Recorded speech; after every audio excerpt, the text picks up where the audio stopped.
So, and you traveled to Viborg, you said, many times. Many times, yes.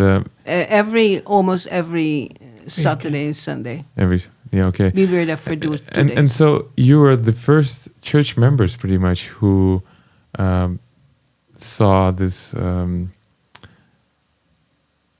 The creation of the church in Viborg. Yeah, of course. You saw the first people who were interested in the church. Yes. And you were helping, them. We were in the first meeting of Viborg. It was in Andre's home.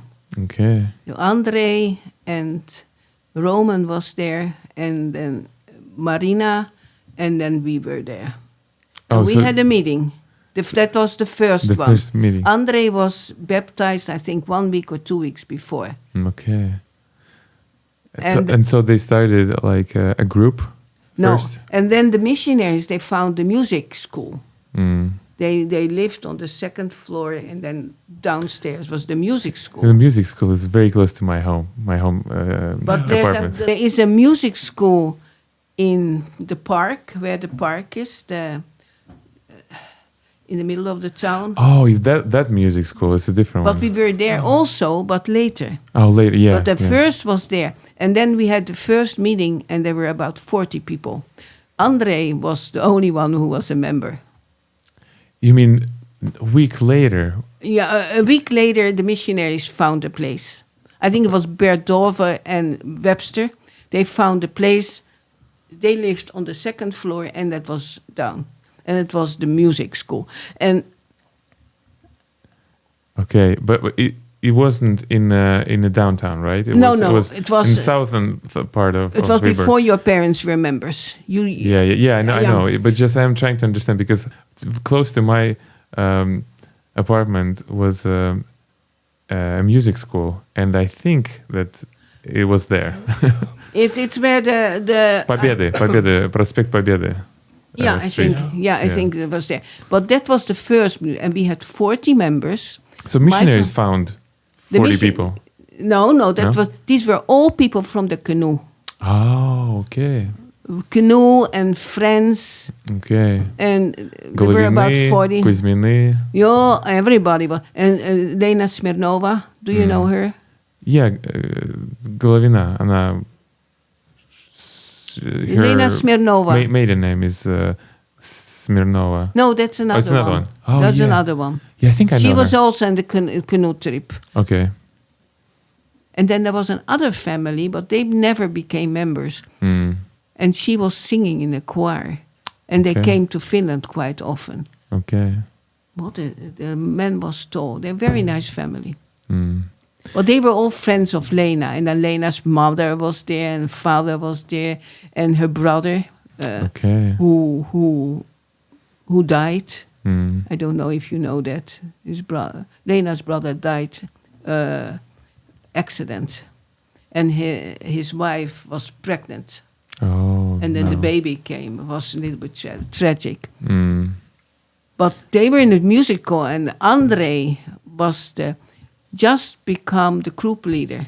Oh yeah, because he was the only church member. He was the only church member, and my daughter played the piano, and I had all the lessons. I had all the lessons in the Relief Society, and then we backed off because all the people were very smart who became members, and we let them do as much as possible. So first I did all the lessons in Relief Society and in primary. So you traveled every week. Every week on Sunday. And we had girls from the English-speaking school, international school, about 6, and they were translating for us because, of course, my Russian was not very good, but I gave everything in English, and they translated. Okay. And then, so missionaries started teaching those people from that trip, and then they invited their friends. And and what was good before, I like that Russian habits that, you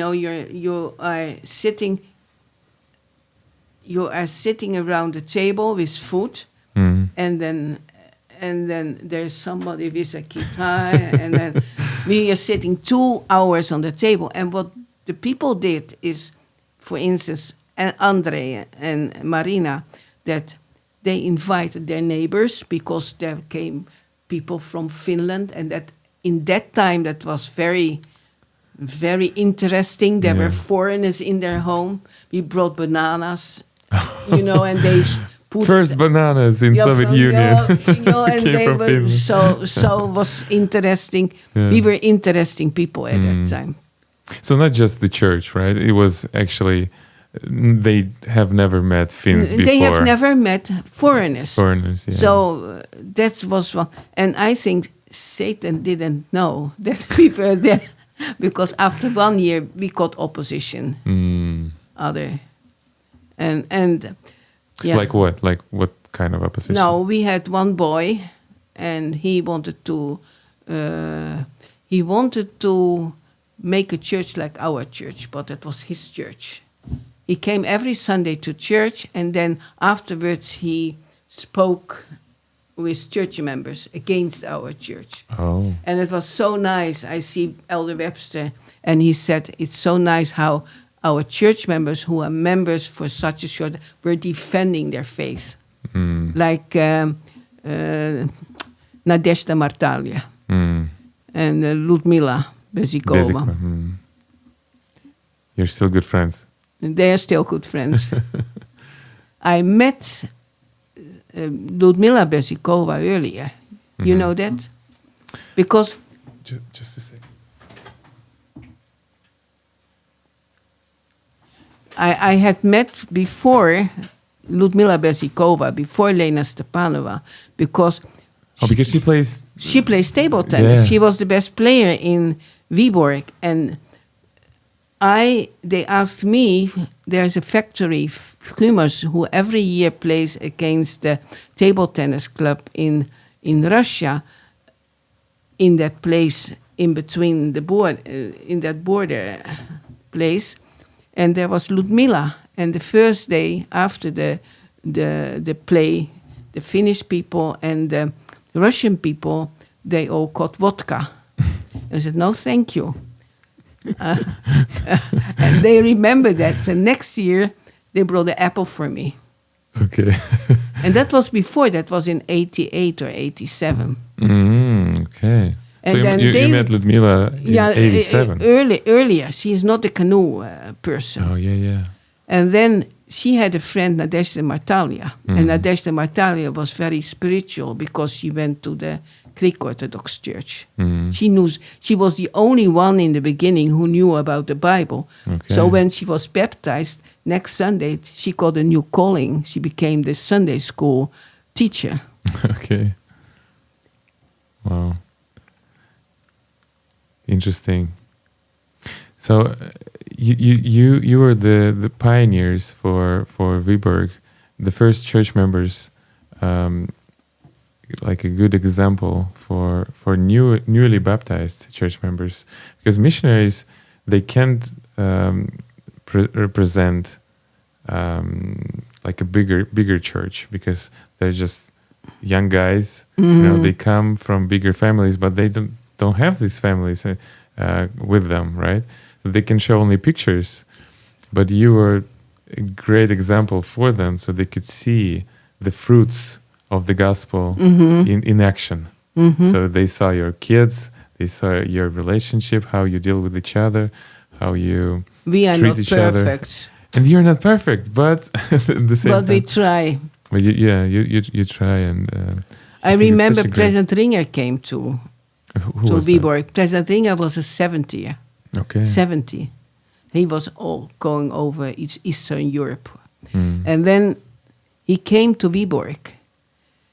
And then he told us that usually the church start with people, not with families, but the missionaries are young. Many young women come in the church, and they have English class, and that attracts young women, and young men also, and playing basketball with. But single people. But our church in Viborg started with families, and that was the difference. That's amazing. On my mission, I always wanted to find a family. It was my dream. We prayed a lot. We put some pictures on the wall, and so we tried. You came in a difficult mission. Yeah, also. I know. But we had this vision, and the people we baptized later, they created families. So, and in this sense, we actually found families, but they came a little bit later. They found Aimo. And now we have, a big or Pentti they found. And we have now over 200, I think, in Finland who are active, who are our blood families. Over 200. Like the Kuosmaset, the Hintikat, Lammentauset, and they are all very active members. Yeah. Yeah, you never know. From one person can actually, you after never some know. time, You can never be a know. Big amount of good fruits. That's great. So could you always also tell how did you feel about being involved in such a spiritual awakening and bringing the gospel to people? How did you feel about this? Do you remember your feelings and No, we were excited. What gave you energy to continue? Because you pretty much sacrificed your life for in a small period of time to just completely go and help and serve. And I must say, when this happened, we had financially a very, very bad time. Okay, but we didn't want to have any help of from the church, because the Benza we could pay for it. So you paid yourself, not the church? No. We didn't want also. Yeah. That was what we wanted to do, and the children were very supportive also. But I think it was exciting because I wanted always to do missionary work, and about Finland, how difficult it is. Yeah. And there were all these people who were willing to listen. Now, actually, what we did, we were finding the people, and we were organizing, and then the missionaries were teaching them. Yeah. Okay, so did we answer your question? Yeah, I asked this because when you do missionary work, you are like the memories from your past, just flood you, and you remember your own baptism and how you felt back then, and then you see how people are, earnestly searching for truth, and it actually re-energizes you and gives you your testimony is being built again, rebuilt, and getting stronger and stronger, and that's why people do missionary work, because it gives them as well such a great spiritual power. It was not always easy because I had to go to the embassy in Finland, in Helsinki, and there was always a big queue of people, for instance. But then Hari Aho came, and he did that for us. Okay. He was a missionary in the mission office. But I have had also that I had to stand in the line for many hours to get my visa. And then they forgot to stamp it, so I think you should take that out. But I have hitchhiked over the border also. What is it? Because we needed to go. I needed to go to that meeting, so and we had all the things with us, so I had to hitchhike because we didn't have a stamp for the car. But you don't. Maybe it's not good for young people to hear that, because hitchhiking is not very good. And we were with my daughter. She was 90. She brought the missionaries to Viborg, and she forgot the car stamp. So there they were standing, and the missionaries had talks, and everything. And there were 40 people, and Andre waiting in that music school. Andre was the only member, and we had to go there. Yeah. And we couldn't go there because, we were there, but Reina with the missionaries were in Lappeenranta. So she tried to come, and then they said, you can't go because you don't have that stamp. So then she asked, now how can we go to Viborg? He said, the way is to hitchhike. So the missionaries and Reina hitchhiked in the car to Viborg with all the sacraments, the cups and everything. And we were starting the meeting, and the missionaries had a talk, and there was not. Andre started, and then we didn't see anybody, and then they came 20 minutes late. But we were all very happy when we saw the missionaries. Okay. And they had prayed in that car because they didn't remember the place, but then they saw our car, our other car, where is Finn Aimo weaving looms. So they found it. They prayed a lot in that car. Okay. Do you remember other Finns, if they were involved, other church members besides you? Were there any? Maybe not in Viborg, but I know there was a man who was working in Estonia. And then Matti Ojala, he was in Leningrad.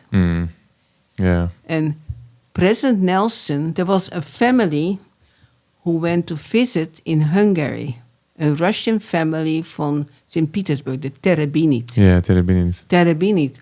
And they were baptized there. And then they went back to St. Petersburg, and they were the only members. And President Nelson came to St. Petersburg and put Yuri, I think his name was Yuri, apart as a leader in St. Petersburg. And then, so we went, Andre had invited us to go to St. Petersburg. And we knew that Matti was there, Matti Ojala, he was a worker, a builder, and then Terebinit. So we contacted Matti, and I said, we asked permission from Andre, can we have a Sunday school meeting in your brother's home? And he said, yes, okay.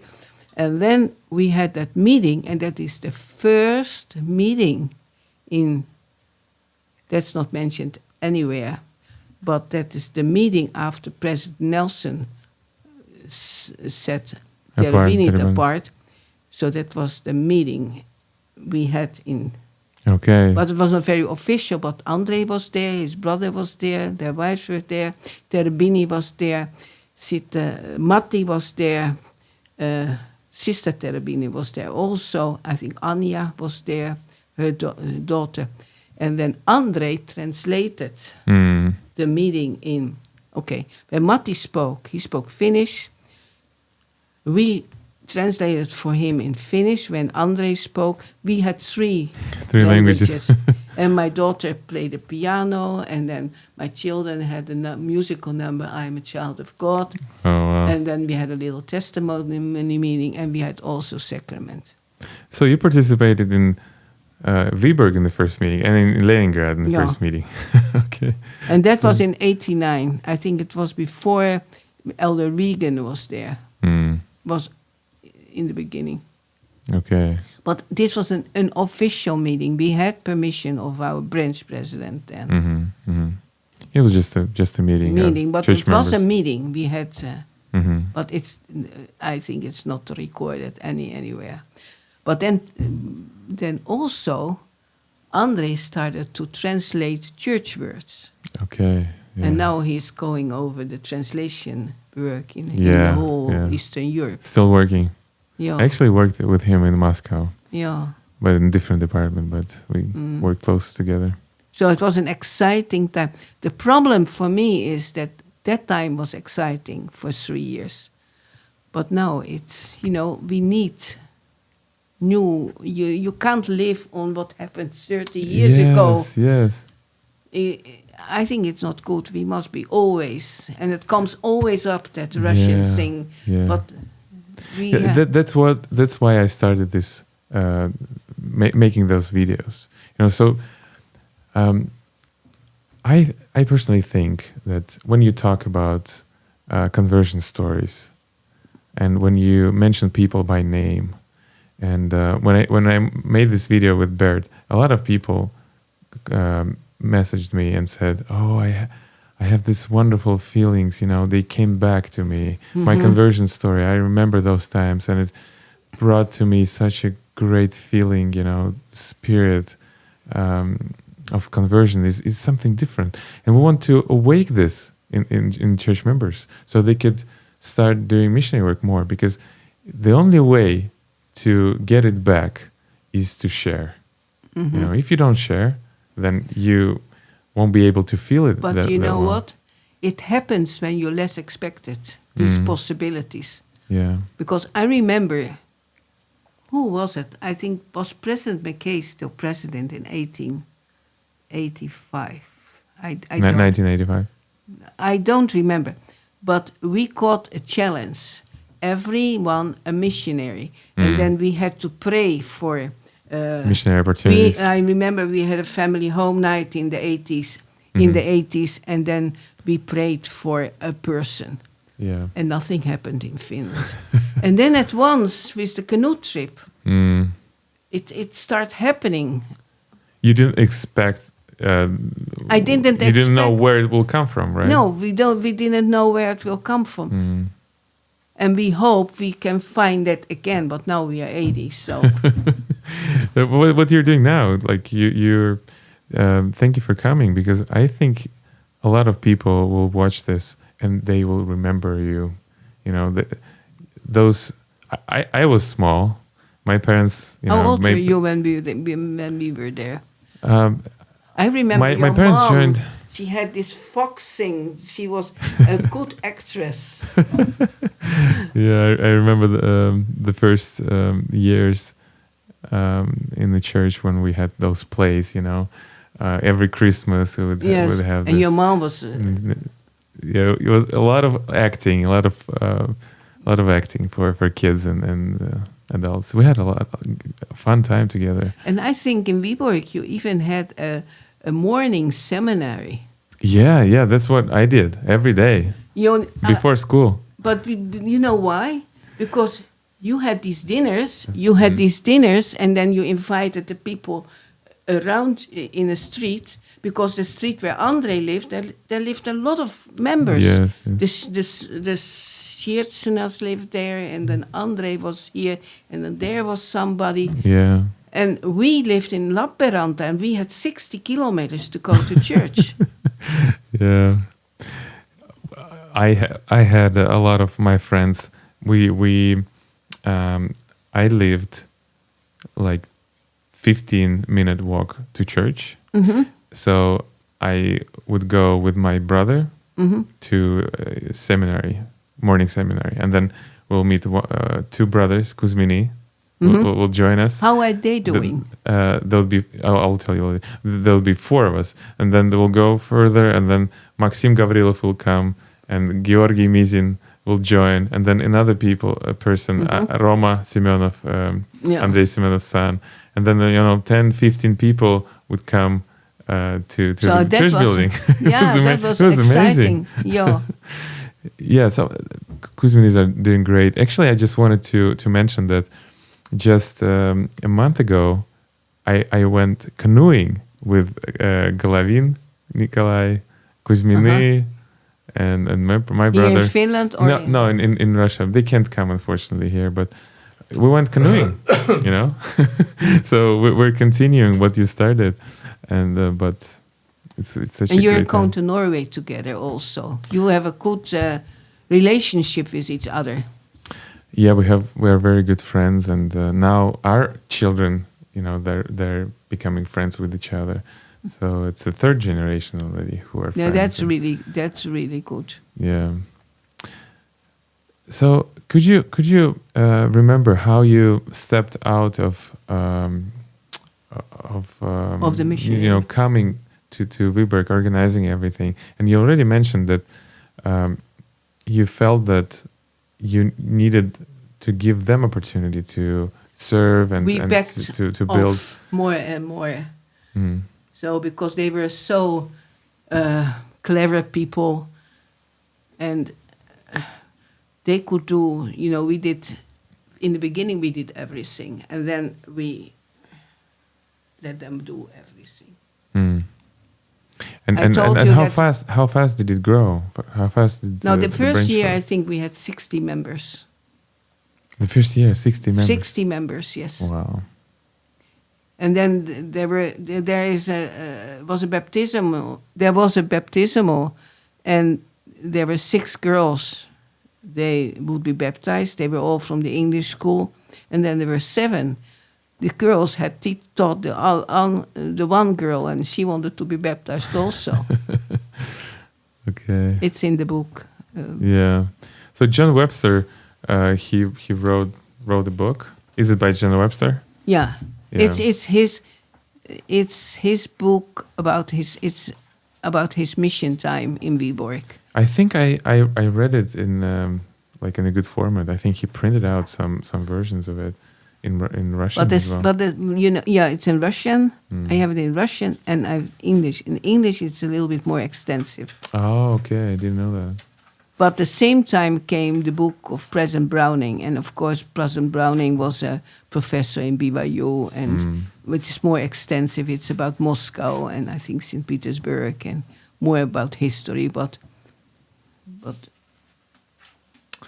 Wow, this is so exciting because it's the history of my childhood pretty much. I joined a little bit later. My parents joined the church a little bit later in 1992. And then we were again backing out. Yeah, but I still remember you. I remember you coming, and at one point I heard that we had like 5 branches and a district. Do you remember this? Is it true? In Viborg? Viborg? No, Yeah. I don't No? think so. I don't know, but maybe somebody told me. But how many branches were there? I remember 2 at least, Maybe 2. or 3. Yeah. Okay. So maybe it's not true. We had districts, but at least in our ward, in our branch, we had like 600 people. At In least Viborg? at least on paper.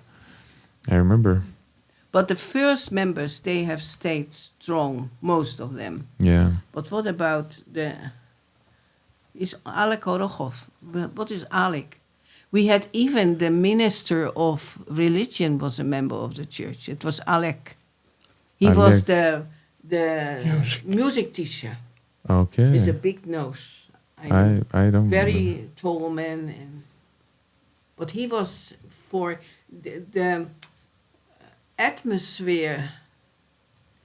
Not in Viborg. They were very positive. After 1 year they started, like you have in Finland. Opposition. Opposition. But opposition is also good. I like that. Yeah, I remember actually guarding the first church building. It was built in 1996 in Your mom Viborg. was cleaning it. Yeah. Were you involved in construction as well? No. No? No, yes, Aimo. Aimo was- made what did you make? For the... Huonekaluja. Speaker, pulpit. He made Pulpit. the speaker. Okay, so you made the pulpit. Yeah, and front of the Okay. And he was living in the Shirchin's home then. Okay, yeah. I remember some Finns coming and helping with windows, I think, or with the... And this one, the plaque with the church name, one Finn made it. A Okay. friend of us. made of stone. It's a big Yeah, one. made of stone. Okay. And It's a good one. then Aimo made the for the books. Ex-name. Joo. Ja sitten pöytiä, niitä taitettavia. Foldable tables. Oh, you. Mutta yksi asia, minä olin kiinnostunut kanotilla melomisesta. Sitten valmistin yhden kanootin juuri kun liityin kirkkoon. Ja sitten Kaukaan sataman päällikkö oli kirkon jäsen. Ja hän järjesti minulle kanootin kanssa matkan Savonlinnaan. Kaukaan laiva meni hakemaan puita.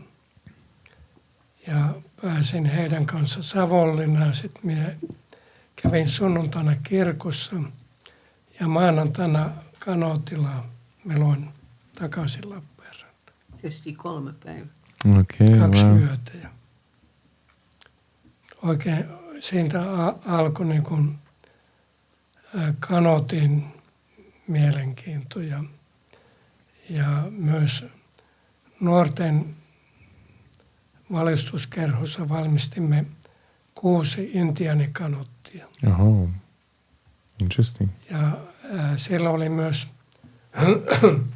aktiiviset lähetyssaarnaat. Ja he kävivät kaukaan tehtaalta kysymässä materiaalia, vaneria, puuta. Ja kaikki saimme ilmaisiksi. Okay. Ja sitten illalla valmistimme kanotteja ja se oli talvisaika ja keväällä ne sitten oli valmiita ja maalattiin ulkona. Okay. Ja sen jälkeen sitten tuli tämä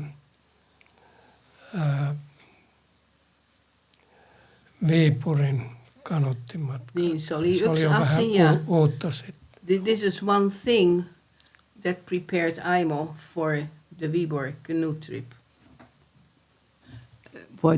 That was one thing which Aimo could use doing missionary work with the canoe trip people.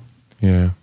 So God uses our abilities, our talents for the good and bringing the gospel to other people, because He knows our strengths and He knows our weaknesses, and He wants to use it for just sharing the gospel with other people.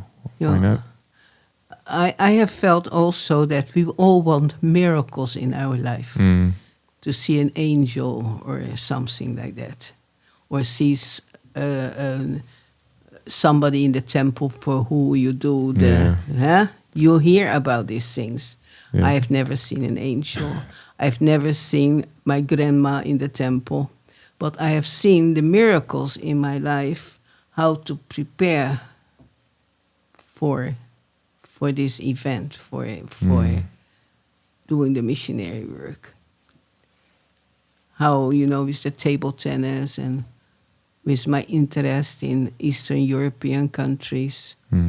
How God prepared you for this. Yeah, I think. And this is what I see now. I'm 80, and I see there is a leading hand of God has been in my life. So He orchestrated. We talked with Bert about this, that He actually orchestrated everything. And now you're another puzzle of this story, and a very, very big one. And something interesting what Bert said was, I think, and what I found also, we always think, how is it possible that Oliver Cowdery and Martin Harris, people who has helped the church in the beginning and then they fall away. But I understand also now, because they were just members and they were called as apostles. Yeah. And that's the same in Viborg. Now, she is still strong, I hope. But Nadezhda Martalia was called as she was baptized. Next week she got a new position, a Sunday school teacher, because she was the only one who had a Bible. Yeah. And that is what I learned also I love the Paul's letters to because the saints. It's the same. Yeah. Straight to work. Yeah. No time to think. That's what I learned. Ja nyt myös olemme nähneet Reinan lasten lähetystyötä. We have seen our children's missionary work. We have seen how good it is when our children have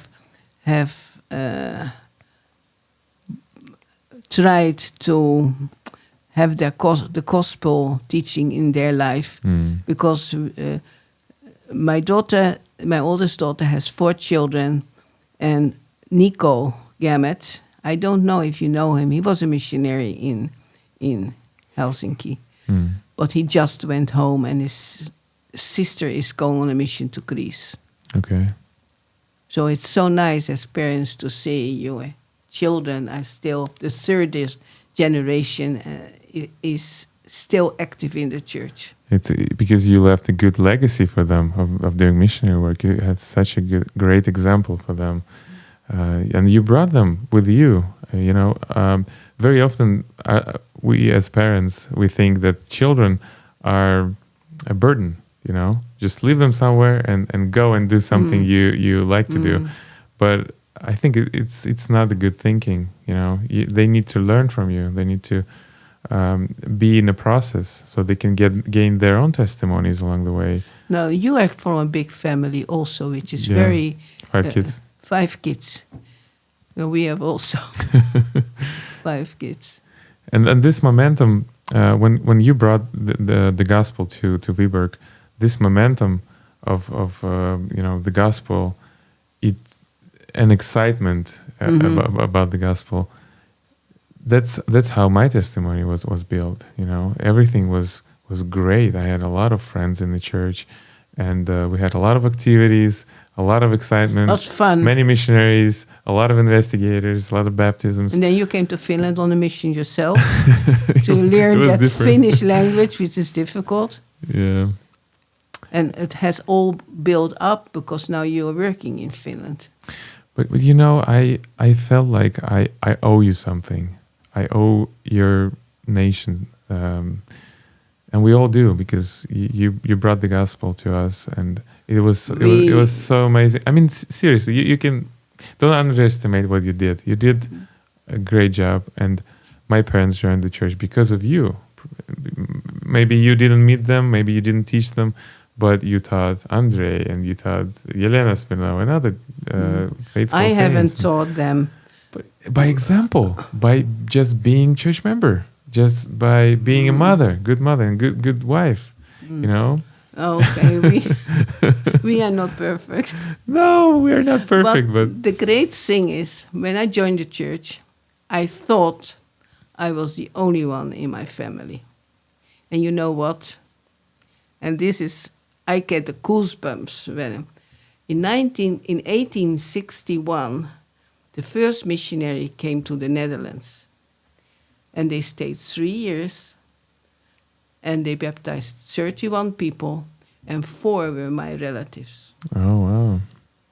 And I thought, what we are doing, that can, for future generations, we are a chain. Yeah, we're chain, yeah. In chain. So here I am, and we are an example. We should be an example for the generations to come. Yeah.